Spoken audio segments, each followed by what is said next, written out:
Alhamdulillahi Rabbil Alamin.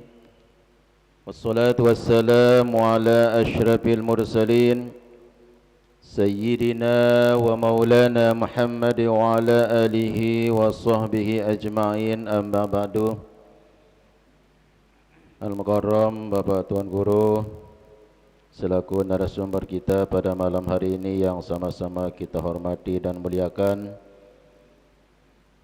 pengurus masjid, remaja masjid, jamaah Masjid Besar At-Taqwa wa Nasabah yang dirahmati Allah Subhanahu wa taala. Alhamdulillah, pada malam hari ini, malam Sabtu 1 November 2024, kembali kita berkumpul di rumah Allah Subhanahu wa taala untuk kita bersama-sama melanjutkan kajian kita pada malam hari ini.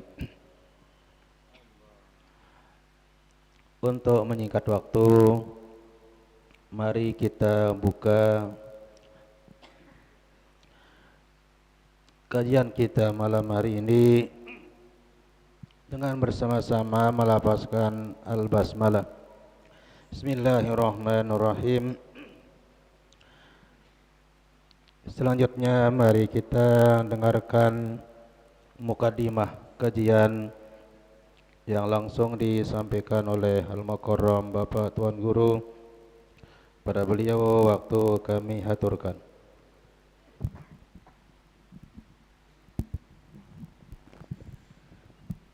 A'udzu billahi minasyaitonir rajim. Bismillahirrahmanirrahim. Assalamualaikum warahmatullahi wabarakatuh. Alhamdulillahi Rabbil Alamin, hamdan syakirin, hamdan na'imin, hamdan mustaghfirin, hamdan yuafi ni'amahu wa yukafi'u mazidah. Ya Rabbana lakal hamdu kama yanbaghi li jalali wajhika wa 'azimi sultanik. Ashhadu an la ilaha illallah wahdahu la syarika lah, wa ashhadu anna Muhammadan 'abduhu wa rasuluhu la nabiyya ba'dah. Allahumma salli wa sallim wa barik alaihi wa ala alihi wa ashabihi wa man tabi'ahu ila yaumil qiyamah. Wa ba'du. Hadirin wal hadirat, kaum muslimin muslimat rahimani wa rahimakumullah. Alhamdulillah wa syukurulillah. Tak henti-hentinya kita memanjatkan puji dan syukur kehadirat Allah Subhanahu wa taala atas segala nikmat yang telah diberikan kepada kita. Alhamdulillah, malam hari ini tiang pelungguh bisa hadir di masjid kita dalam rangka melaksanakan kewajiban-kewajiban kita. Di antaranya kita sholat berjamaah, berzikir, berdoa, i'tikaf, kemudian juga menghadiri majelis ilmu, bersilaturahim sesama kita, yang mudah-mudahan semua ini mendatangkan rahmat Allah Subhanahu wa taala. Amin ya rabbal alamin. Salawat dan salam kita sampaikan kepada baginda Rasulullah sallallahu alaihi wasallam. Mudah-mudahan kita semua termasuk ahli solawat. Ahli solawat adalah orang yang paling dekat kedudukannya, jaraknya dengan baginda Rasul sallallahu alaihi wasallam nanti di hari kiamat. Orang yang paling dekat dengan Rasul pada hari kiamat adalah orang-orang yang banyak berselawat kepada baginda Rasulullah sallallahu alaihi wasallam. Mari kita berselawat. Sallallahu ala Muhammad, sallallahu alaihi wasallam, sallallahu ala Muhammad, sallallahu alaihi wasallam. Ya Nabi salam alaika, Ya Rasul salam alaika, Ya Habib salam alaika, salawatullah alaika, sallallahu ala Muhammad.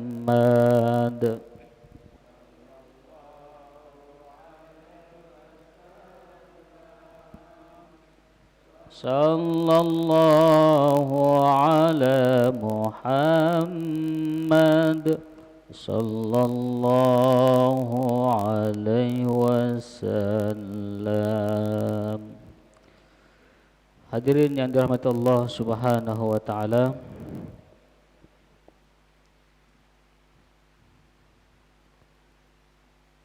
Nah, sebelum kita melanjutkan kajian kita masih tentang rukun sholat, Tiang selaku pengurus masjid ingin menyampaikan satu hal, yaitu bahwa bulan ini, bulan November, sedang marak-maraknya bulan politik untuk pilkada. Jadi Tiang mengharapkan kepada kita semua, khususnya masyarakat Wanasaba, jangan sampai kita putus silaturahim gara-gara politik. Jangan sampai hubungan kita, kekerabatan kita, kekeluargaan kita, masyarakat kita khususnya yang di Wanasaba tidak boleh rusak, putus gara-gara beda pilihan. Jadi silahkan pelungguh mencermati, mempelajari calon-calon kita, baik calon gubernur dan wakil gubernur, calon bupati dan wakil bupati. Setelah itu istikharahkan, mohon kepada Allah petunjuk, minta pemimpin yang terbaik, selebihnya tawakal kepada Allah Subhanahu wa taala. Nikmati demokrasi itu dengan ceria, jangan ada saling curiga, saling memusuhi. Bukan demokrasi itu. Silahkan kita berdemokrasi dengan ceria, dengan bergembira. Nah, itu pesan Tiang kepada kita semua, supaya jangan sampai ada putus silaturahim dan lain sebagainya. Selanjutnya rukun sholat, ini masih yang kelima kalau tidak salah pertemuan yang lalu, dari syarat Al-Fatihah, ya. Syarat yang kelima dari syarat-syarat Al-Fatihah. Pira syarat Al-Fatihah?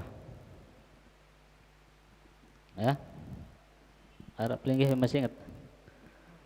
Syarat Al-Fatihah ada 11. Ya. Nah, supaya kita mengingat kembali. Pertama, harus dibaca seluruh ayat-ayatnya beserta basmalah. Itu pertama.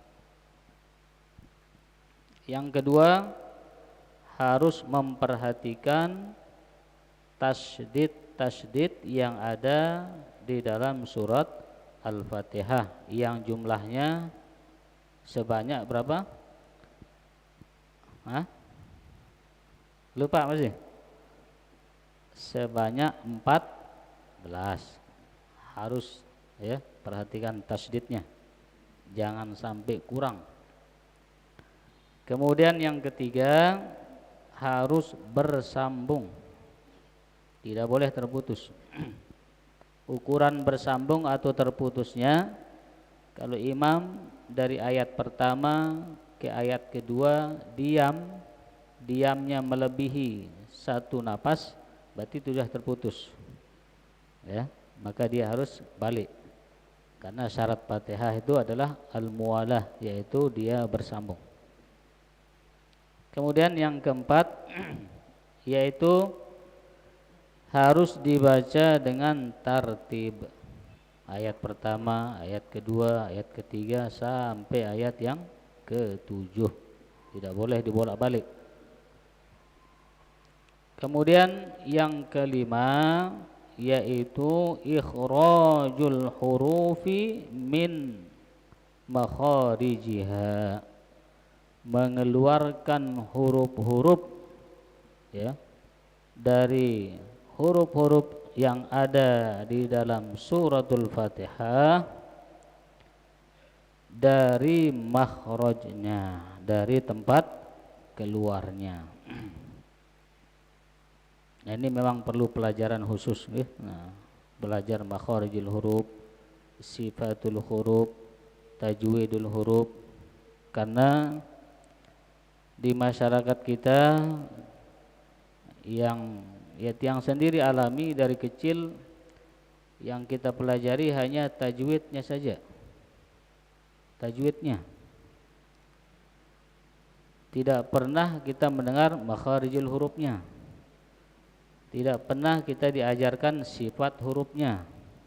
Hanya tajwidnya, hukum nun mati dan tanwin, ya, izhar, ikhfa, idgham, iqlab. Tetapi kalau makharijul hurufnya ya, bisa dikatakan tidak pernah kita diajar bagaimana sih makharijul huruf itu. Padahal itu menjadi syarat, ya, menjadi syarat sahnya bacaan sholat kita. Harus mengeluarkan huruf-huruf itu dari makhrajnya, tempat keluarnya. Tempat keluarnya ada 4. Pertama al-jauf, rongga mulut, al-jauf ya. Yang kedua al-halq, tenggorokan. Tenggorokan itu ada 6 huruf.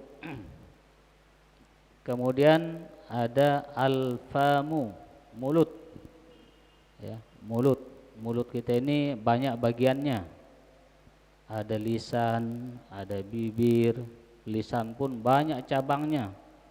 Lisan paling dalam, ada tengah, ada ujung, ada samping kiri, samping kanan ya. Ujungnya itu kadang dia di atas, kadang dia ke bawah. Nah, itu makharijul huruf. Ada juga makharijul hurufnya sama tetapi kadang-kadang sifatnya yang berbeda, tebal tipis ya. To dengan ta itu makharijulnya sama tetapi sifatnya yang berbeda.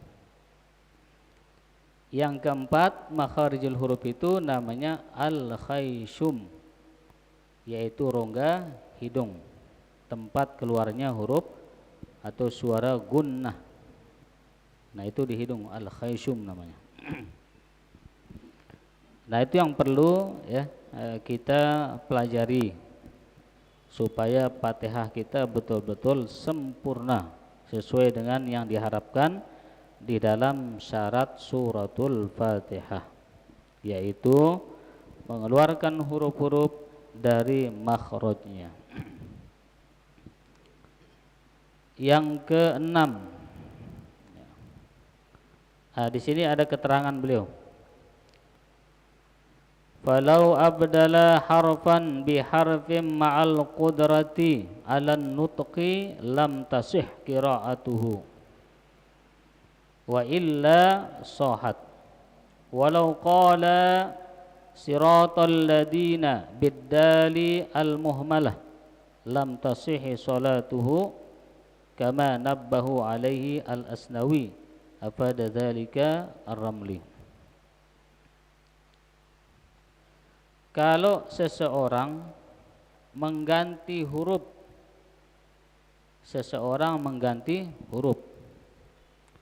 dengan huruf yang lain, tetapi ya ma'al qudrah, padahal dia bisa, padahal dia mampu,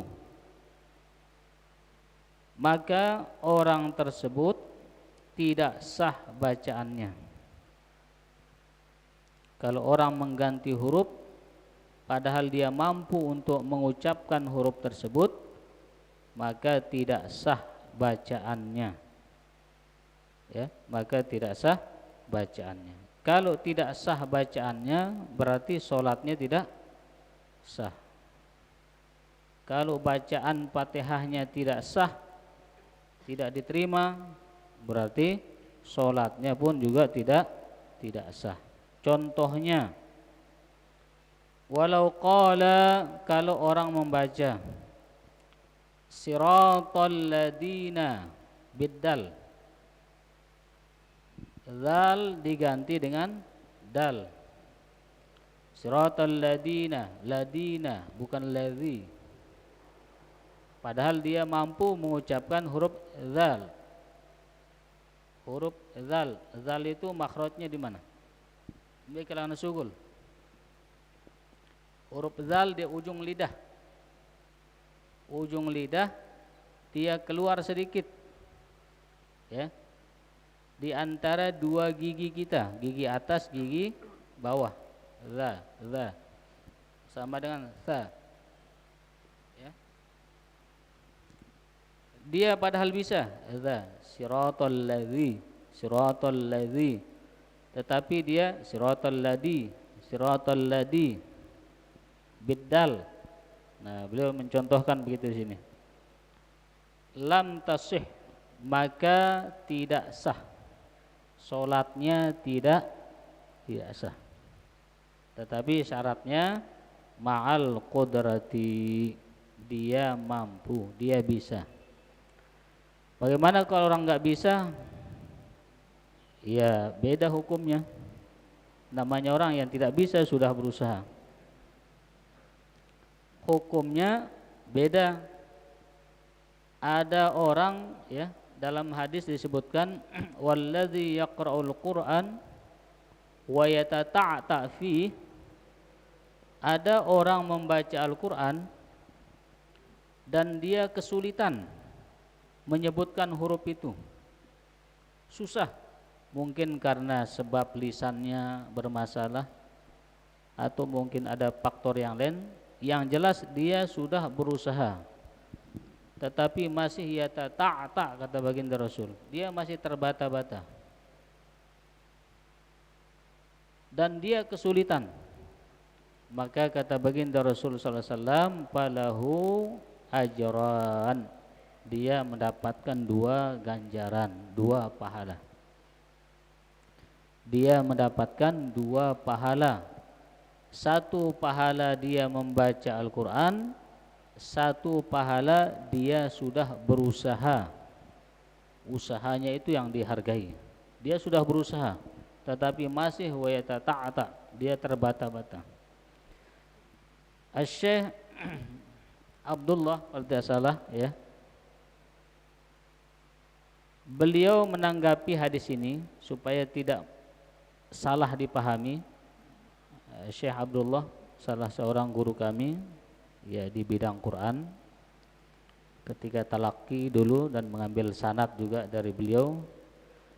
Beliau mengatakan hadis ini ya berlaku ketika orang sedang belajar. Ketika orang yang masih belajar dan mau bertanya serta berguru. Kalau dia berguru, belajar, bertanya, tetapi masih kesusahan menyebut huruf, tidak bisa pas, itu yang mendapatkan 2 ganjaran, 2 pahala.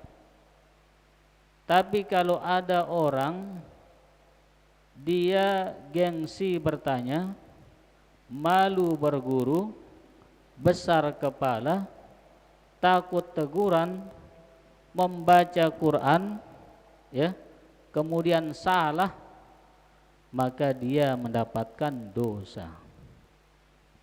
Dalilnya lain kalau itu, wa man lam yujawwidil Qur'ana athimun, siapa yang tidak mentajwidkan Al-Quran, artinya membaca Al-Quran dengan tajwid, dengan hukum-hukum yang sudah ditetapkan, dengan aturan yang sudah diperintahkan, athimun, dia berdosa. Coba ada orang ngaji baca Quran tapi berdosa, bukan mendatangkan pahala ngaji. Orang yang seperti apa ngaji baca Quran dapat dosa? Orang yang membaca sembarangan, tidak sesuai dengan tuntunan ilmu tajwid, dan tidak mau bertanya, tidak mau berguru. Sudah merasa alim, padahal sifat huruf saja dia nggak paham. Mana yang dimaksud dengan tafasyi, mana yang dimaksud dengan istitalah, mana yang dimaksud dengan sifat-sifat yang lain, qalqalah, tetapi sudah membanggakan diri. Belum lagi mana yang makharijul huruf, tapi dia baca saja, ditegur, ini udah benar katanya, begini guru saya dulu ngajar, misalnya begitu. Maka orang yang seperti itu mendapatkan ancaman, wa man lam yujawwidil Qur'an athimun. Orang yang tidak mentajwidkan Al-Qur'an, artinya membaca dengan tajwid, maka dia berdosa. Na'udzubillah min dzalik.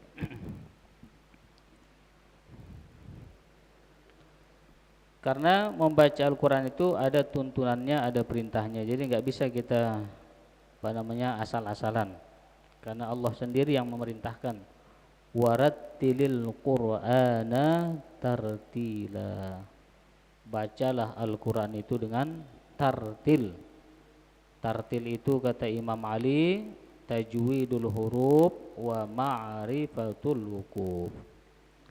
Tajwidkan huruf-hurufnya, baca dengan hukum tajwid, dan ketahui di mana harus tempat berwakaf.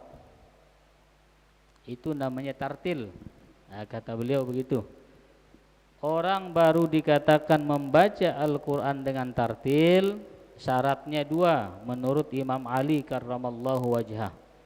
Dia baca dengan aturan tajwid.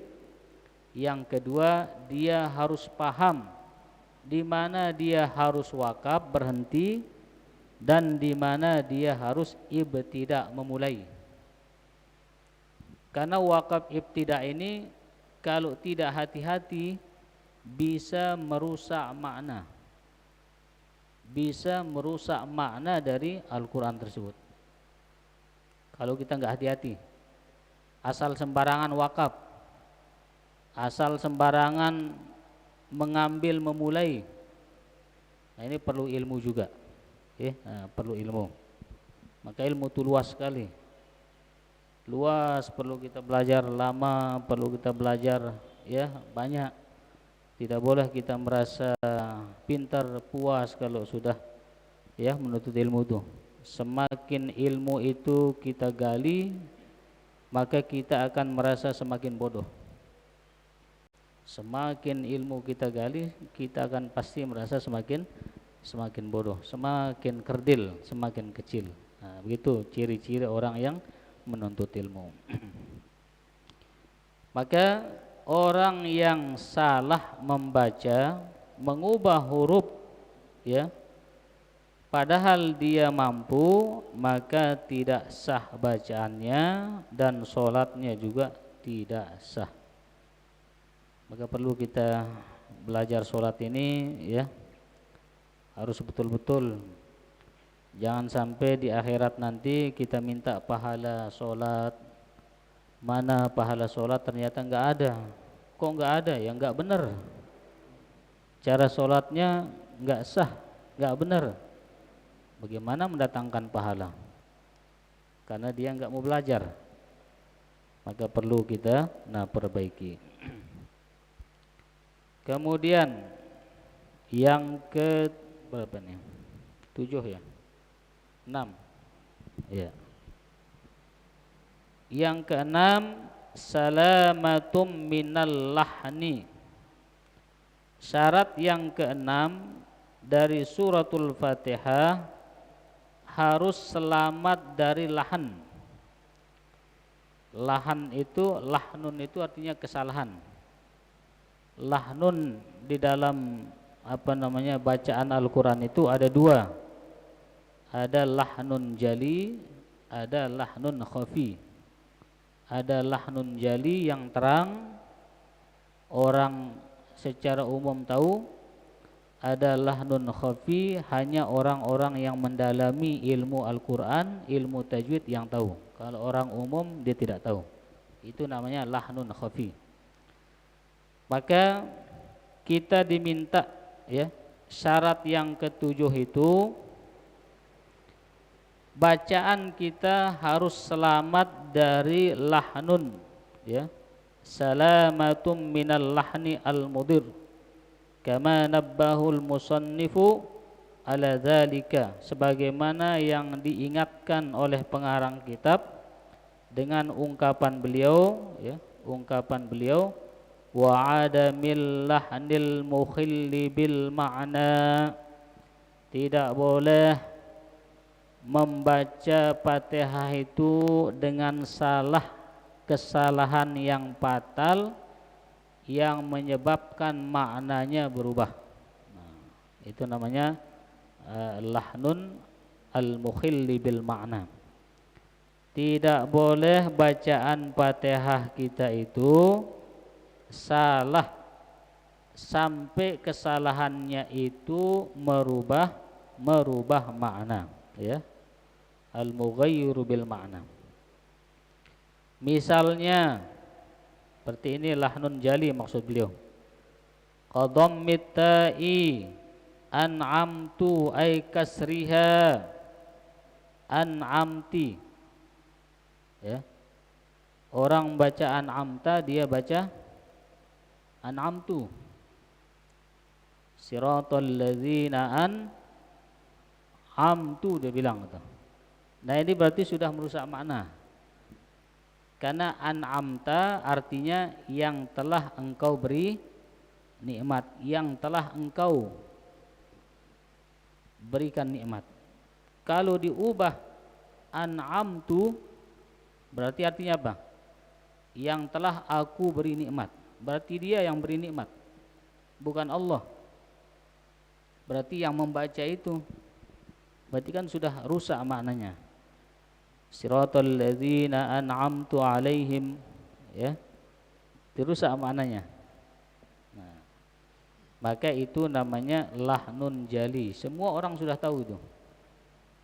Itu salah, ya, bukan an'amtu tetapi an'amta. Dan kesalahan itu menyebabkan berubah maknanya.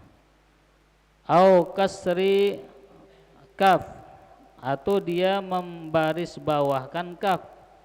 Orang baca iyyaka, dia baca iyyaki. Iyyaki, nah, berarti berubah sudah, ya. Nah, itu termasuk lahnun jali yang merubah makna, dan itu tidak boleh. Ya, tidak boleh. Kemudian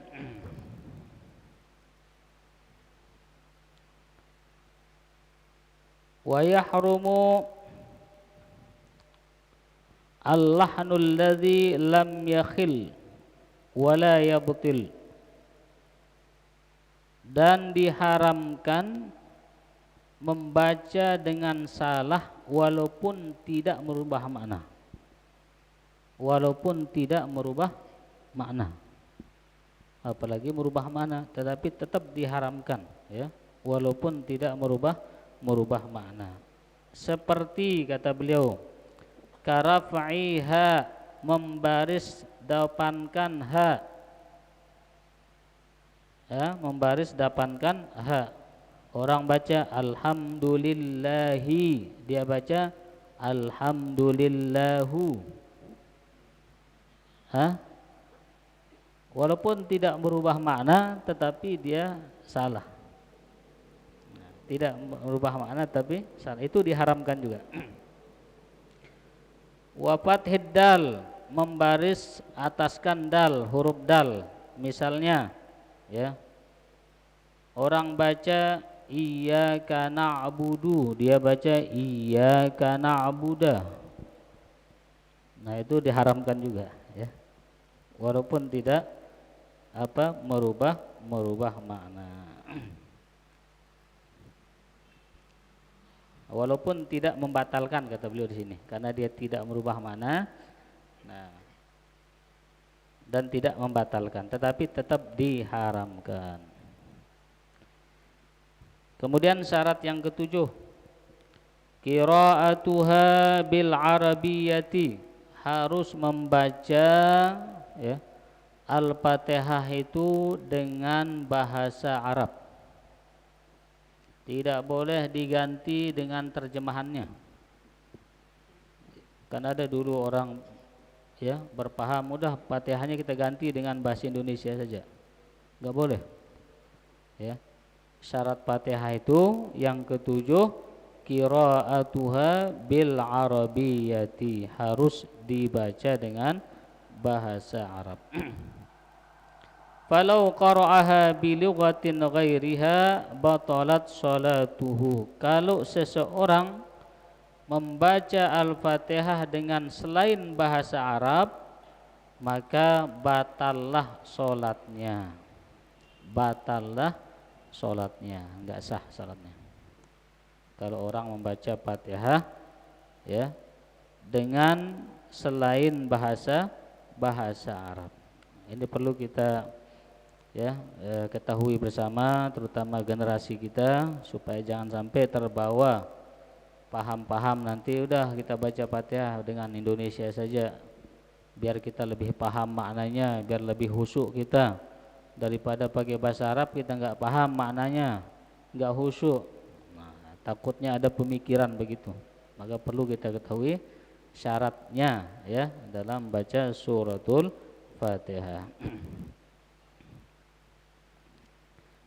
Walaupun kata beliau di sini dia belum bisa membaca ya Al-Fatihah. Walaupun dia belum bisa. Mana yang dia bisa? Yang penting ada bahasa Arab. Kalaupun misalnya dia nggak bisa Al-Fatihah, belum belajar, baru masuk Islam, mu'allaf, belum ada kesempatan untuk belajar, masuk waktu, apa yang dia bisa? Misalnya dia lebih tahu dulu Qul huwallahu ahad, ya itu saja dibaca, Qul huwallahu ahad. Kata ulama, kalaupun belum ada sama sekali dia bisa, dia hanya baru bisa subhanallah, ya itu saja diulang subhanallah sampai seukuran bacaan Fatihah. Namanya orang belum bisa, daripada dia mengganti dengan bahasa yang lain ya. Dengan bahasa yang lain. Bahasa Inggris atau bahasa Indonesia atau bahasanya sendiri, bahasa daerahnya. Nah, itu tidak boleh. Itu syarat yang keberapa? Yang ketujuh ya. Ya, yang ketujuh. Kemudian ya, syarat yang kedelapan, min adami qiraati bisyadzah al-mughayyirati lil ma'na. Tidak boleh membaca dengan qiraat yang syadz. Qiraat yang syadz itu qiraat yang sanadnya masih dipertanyakan. Sanad bacaannya itu masih dipertanyakan. Ada 4 qiraat yang dianggap oleh para ulama yang syadz ya. Yang mutawatir ada 7 qiraat, ada 10 qiraat.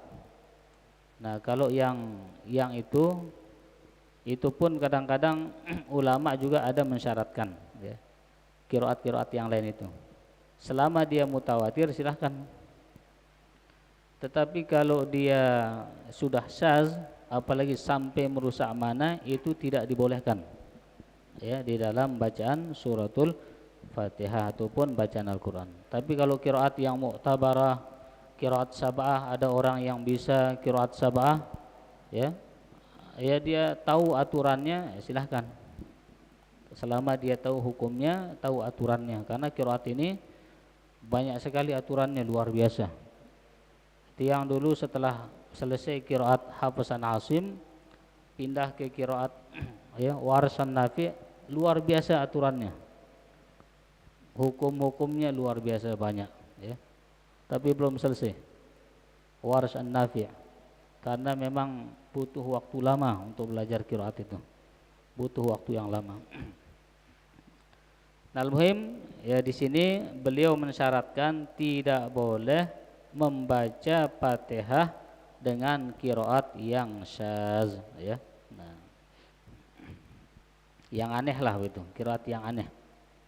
Qiraat yang asing yang jarang ya.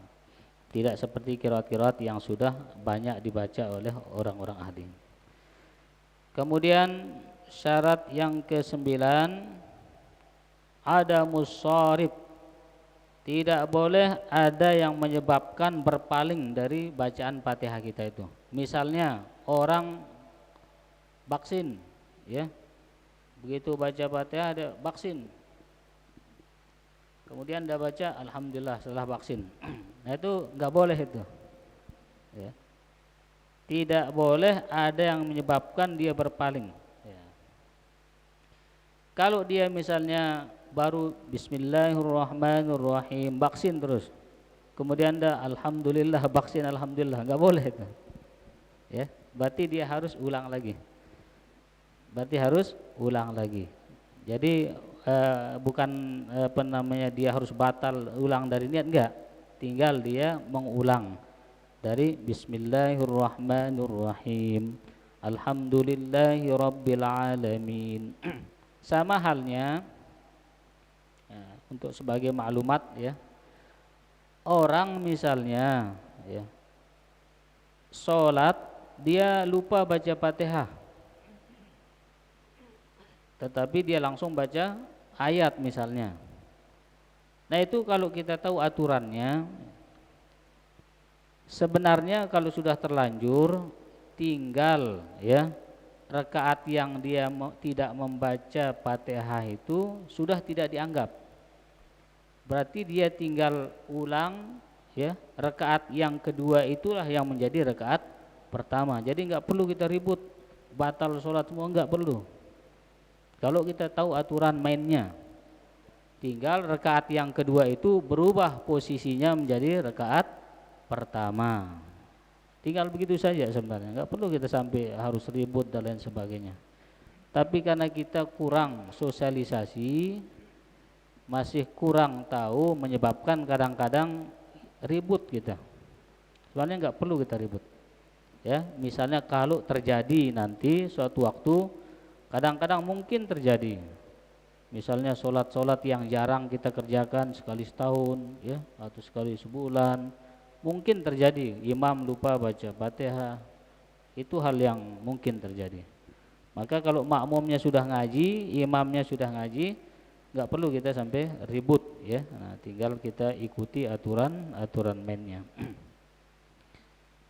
Kemudian yang ke-10 ya, isma'uhu nafsahu li jami'i hurufiha in kana sahihus sam'. Jadi dia harus, syarat yang ke-10 harus mendengarkan bacaan Fatihahnya, semua huruf-hurufnya. Dia harus dengar. Itu syaratnya, baru sah Fatihah kita. Dia harus dengar Fatihah yang dia baca. Jadi enggak boleh dia diam aja, enggak dia dengar. Berarti enggak sah. Ya, Fatihahnya dia diam. Enggak ada bacaan. Kok enggak baca udah dalam hati?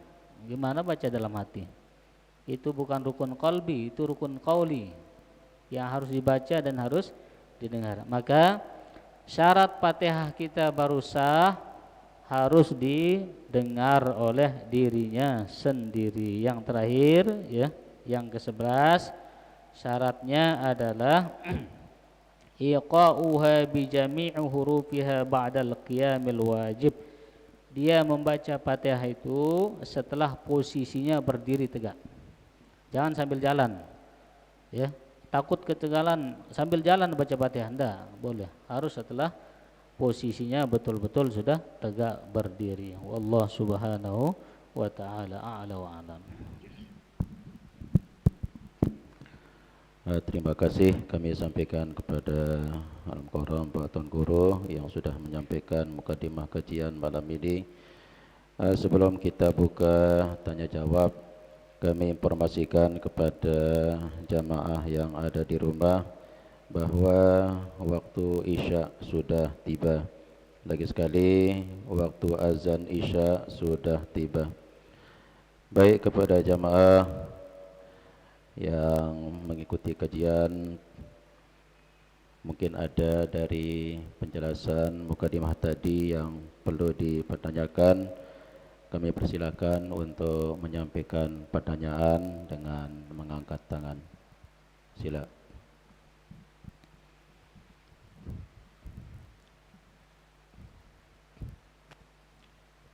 Sila di sebelah timur niki.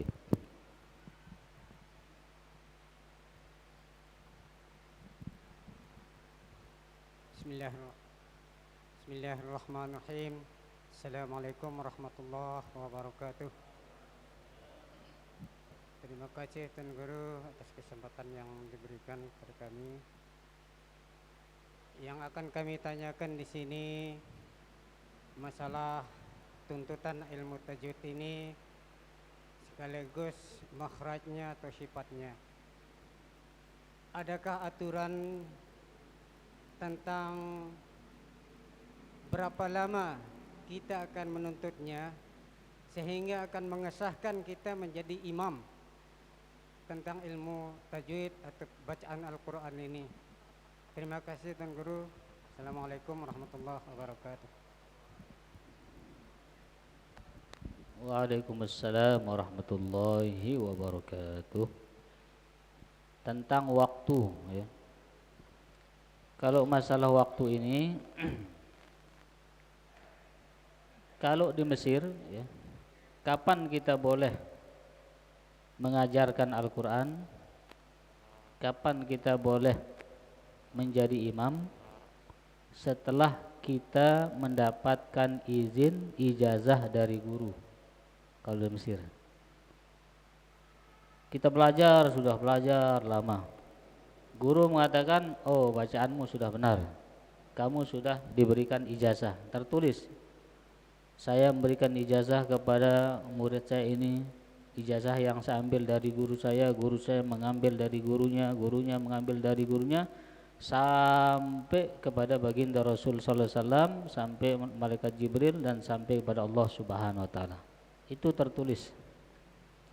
Kalau sudah mendapatkan itu, berarti guru sudah mengizinkan. Guru sudah bertanggung jawab karena dia mengizinkan.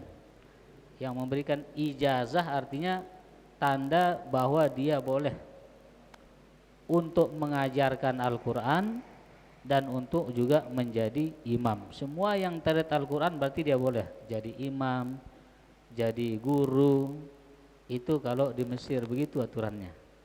Ditambah lagi, ya, kalau di negara-negara yang memang profesional, di samping dia sudah dapat ijazah dari guru, itu ada lajnah untuk menguji kelayakan menjadi imam.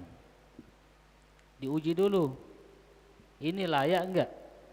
Karena dia akan digaji oleh negara, maka dia diuji.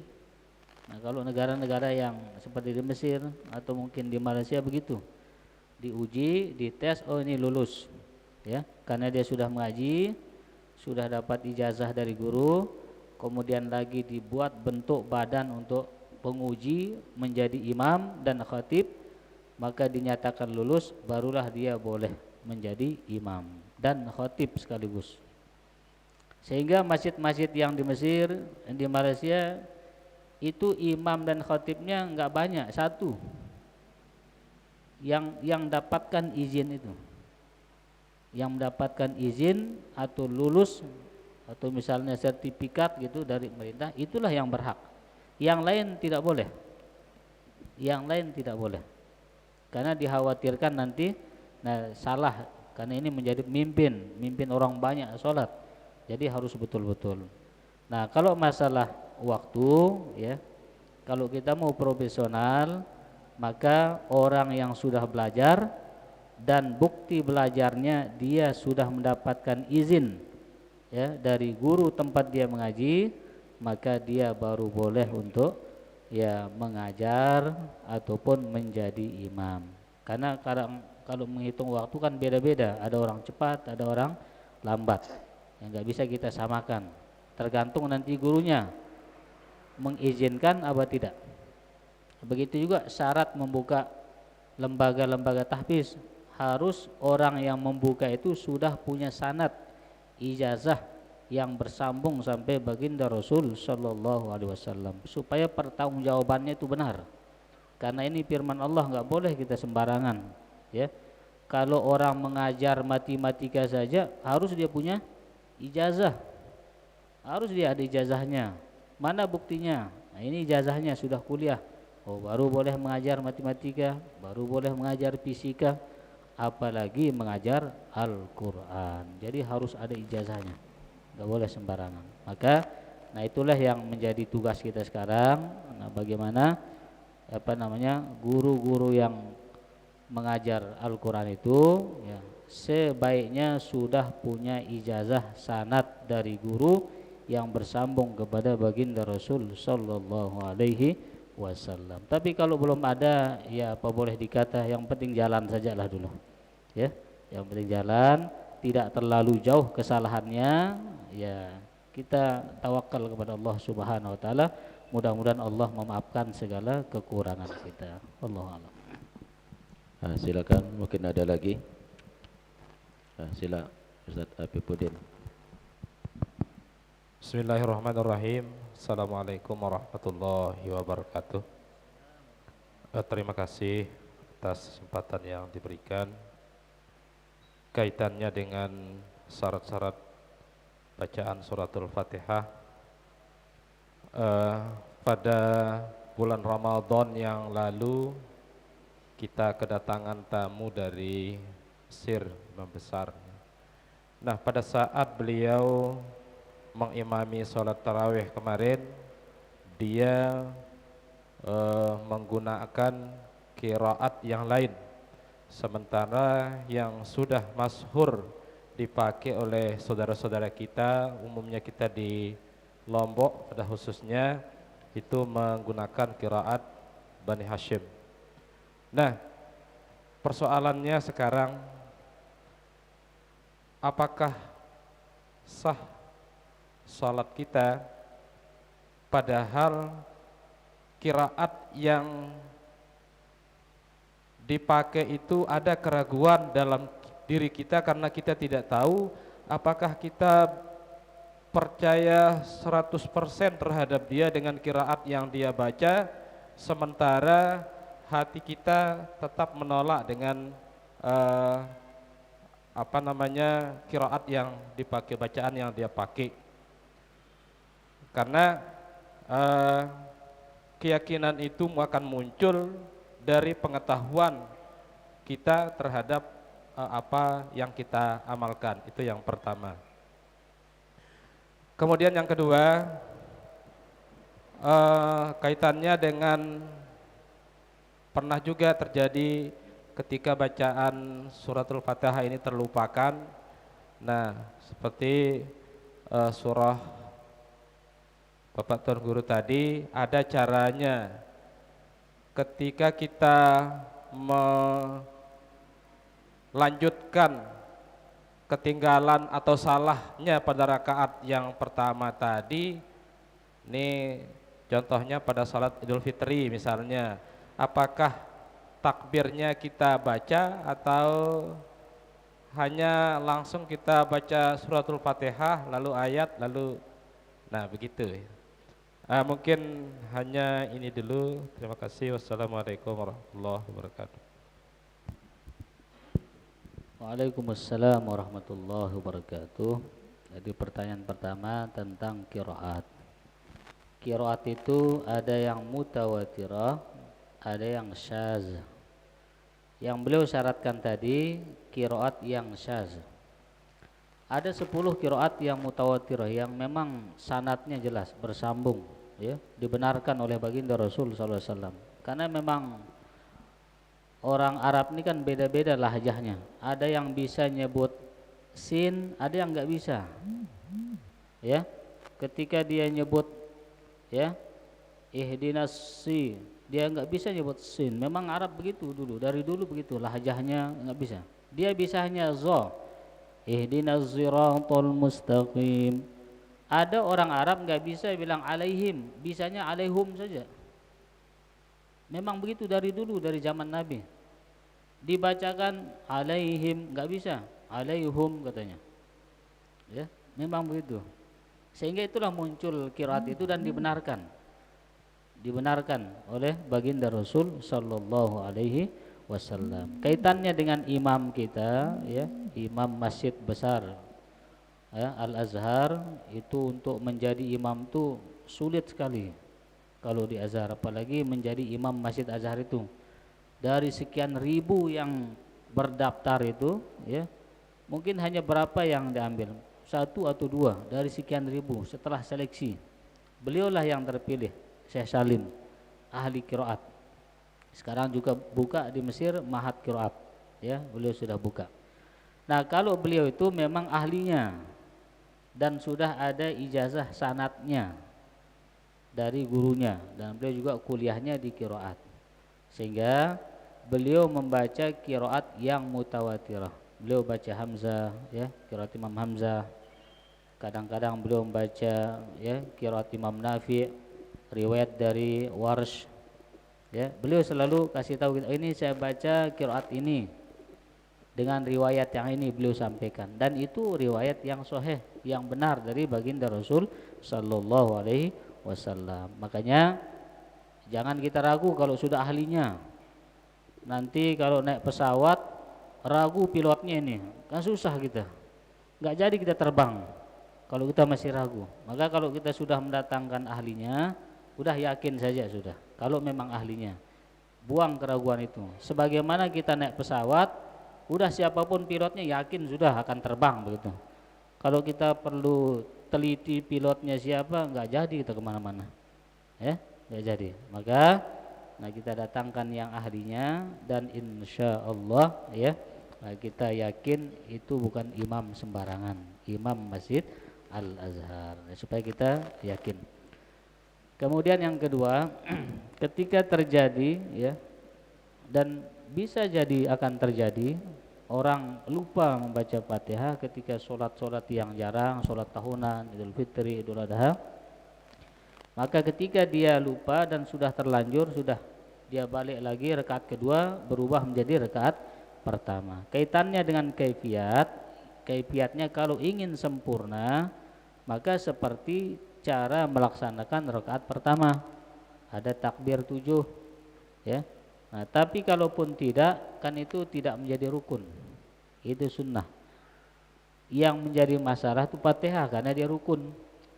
Kalau misalnya takbir itu kalau mau sempurna lebih bagus, ya kerjakan. Kalaupun misal tidak, ya tidak mengganggu kesahan sholat kita, ya. Nah, kalaupun ingin sempurna, udah lakukan seperti melaksanakan rakaat pertama, dan nanti rakaat kedua juga seperti aturan rakaat yang kedua. Wallahu a'lam bishawab. Silakan. Silakan, mungkin ada lagi, masih belum bunyi alarm iqamat, nggih. Sila. Bismillahirrahmanirrahim. Assalamualaikum warahmatullahi wabarakatuh. Minta maaf Pak Tuan Guru, tiang pribadi minta uraian tambahan mengenai bagian-bagian dari mukjizat Al-Quran, karena tiang pernah mendengar langsung dari seorang guru. Kata beliau, salah satu bagian dari mukjizat Al-Quran adalah siapapun bisa menilai bacaannya, hatta seorang itu tidak paham dia tentang bacaan makhrajkah atau yang lain-lainnya, terlebih seseorang yang sudah hafal atau yang tahu bacaan Al-Quran. Mungkin itu saja, terima kasih. Assalamualaikum warahmatullahi wabarakatuh. Waalaikumsalam warahmatullahi wabarakatuh.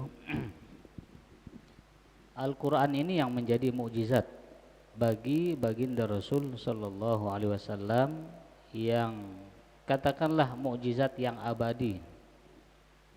Ya, mukjizat, apa arti mukjizat?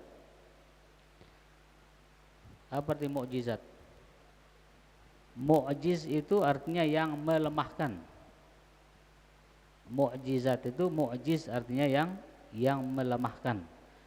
Jadi ada orang berargumen dan itu datangkan ayat ini, dia menjadi lemah. Akhirnya dia mengikuti. Dan mukjiz, ya, mukjizat.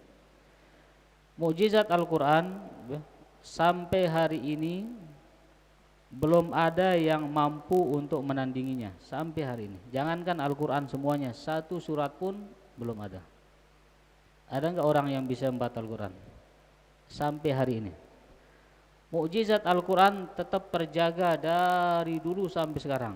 Ada orang berusaha mengubah-ubahnya, tetap ketahuan. Itu mukjizat Al-Qur'an. Kalau yang seperti tadi, ya, itu bukan termasuk mukjizat Al-Qur'an menurut tiang, ya. Karena kan dia dirinya, kalau itu bukan Al-Qur'annya, kembali ke dirinya. Kenapa? Kalau semua orang berpaham seperti itu, nanti orang nggak akan ada lagi yang mau belajar. Udah, menurut saya ini yang benar. Menurut ini ukuran benar salah itu yang mana? Dalam Al-Qur'an, ukuran benar salah bacaan itu kalau dia membaca sesuai dengan aturan tajwid. Ada aturannya, standarnya. Jadi nggak bisa kita bersandar kepada masing-masing, nggak bisa.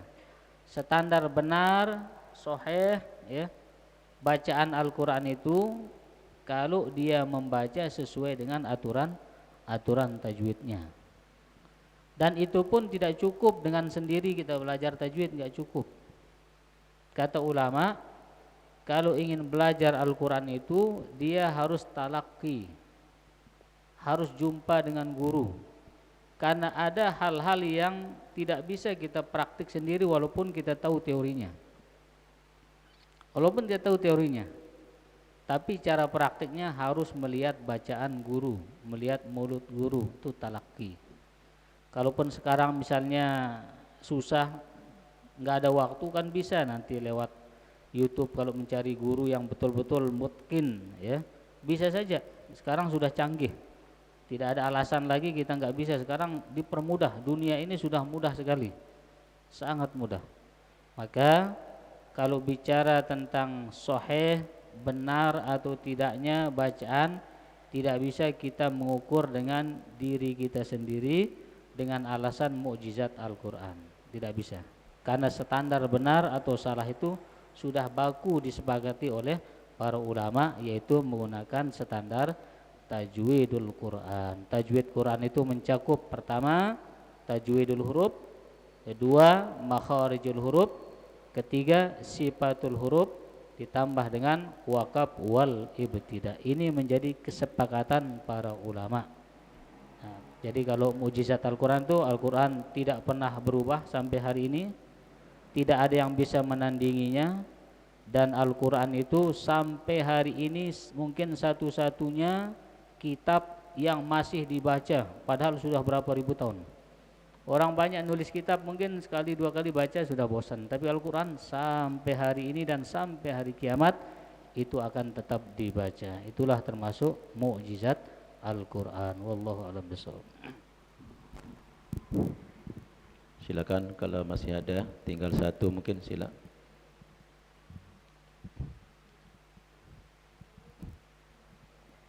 Sebelah barat nih, sila. Mic-nya, mic. Nih.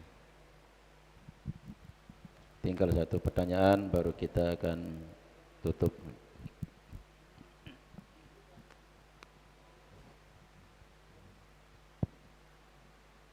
Assalamualaikum warahmatullahi wabarakatuh. Terima kasih, ini kesempatan terakhir, ya.